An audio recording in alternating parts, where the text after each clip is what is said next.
Hey guys, also welcome to another video of my AA, and this is a review for a Chelsea vs Brighton game which ended 2-1 to Chelsea.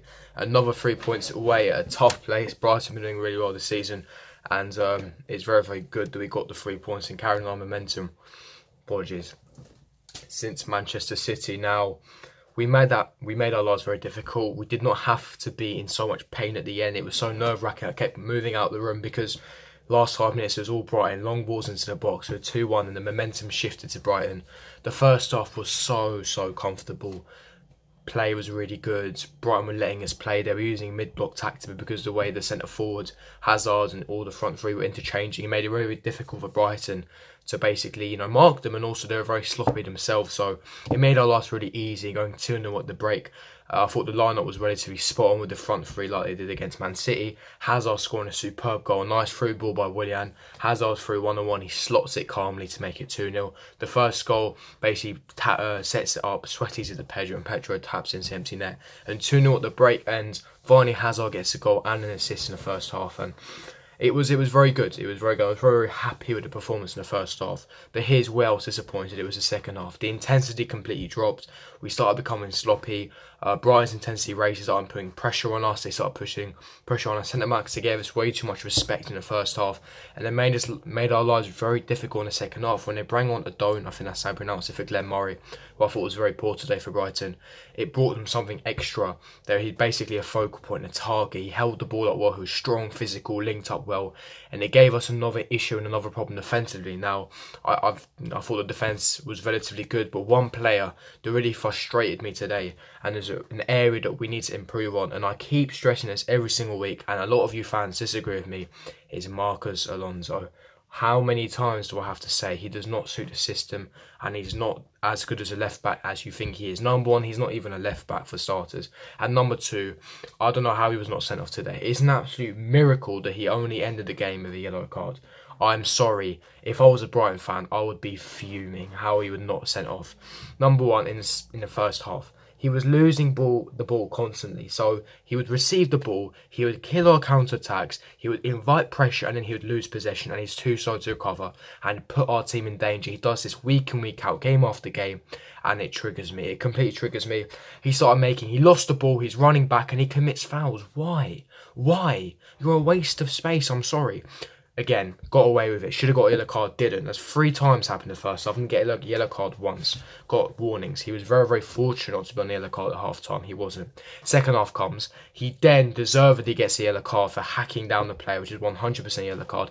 There is where he should have been sent off, because he should have already been on the yellow. But then he finally got his yellow.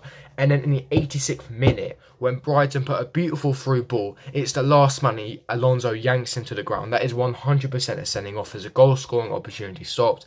But yet again, Alonso only got a yellow card. So I thought he was so lucky. He was so lucky. In the end of the game, yellow card, I'm thinking how? How? He was so lucky.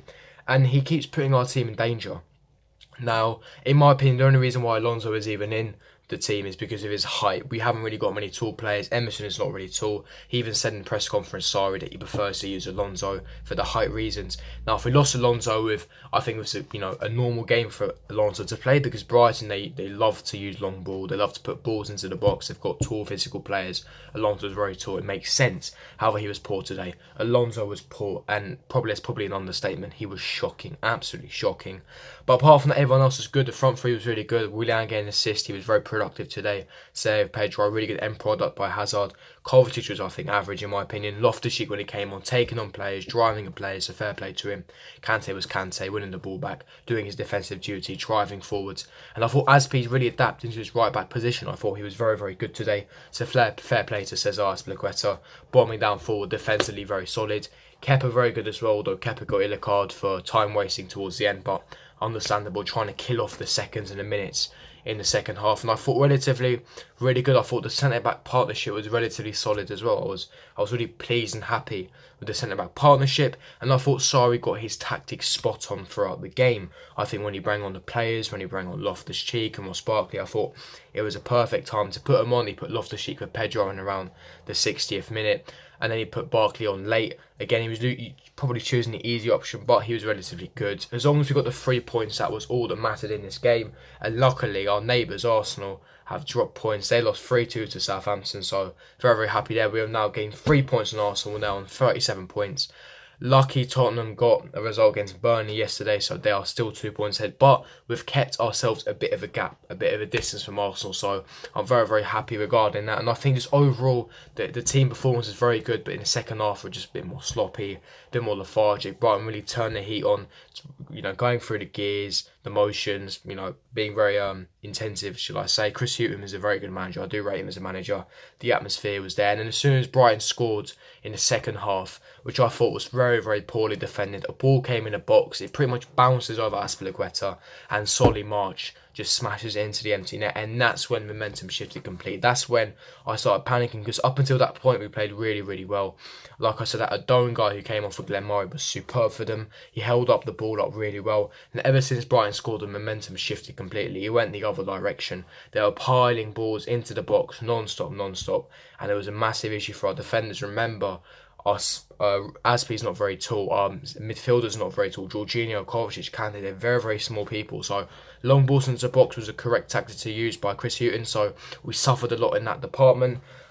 We did struggle at times with defensive work, but Kepa was very resolute. He's very commanding in his box, so fair play to Kepa there as well. But we grinded out the result. We got the 3 points, which was really, really key and vital to keep up with the top 4 race and keep up with the pack as closely as we can.